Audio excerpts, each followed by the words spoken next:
Okay guys, seperti yang saya kata, ikan emas saya dah mati dah guys.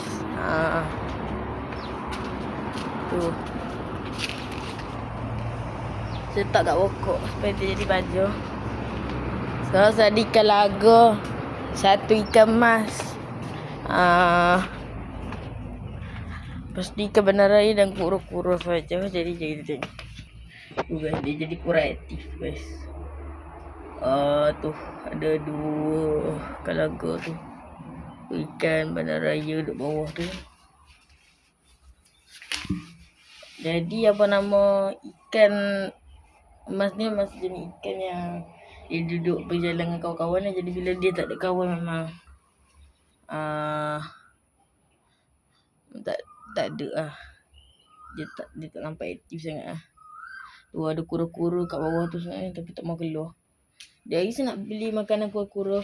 Jadi korang kena saksikan saya akan buat video dekat kedai ikan Mizu Aquatic Pet Shop.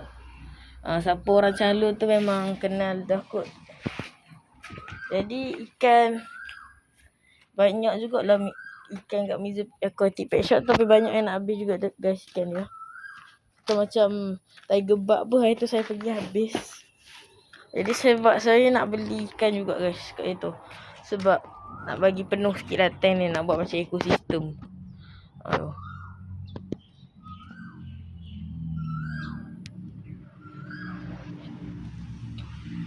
Jadi tu dekat ni apa?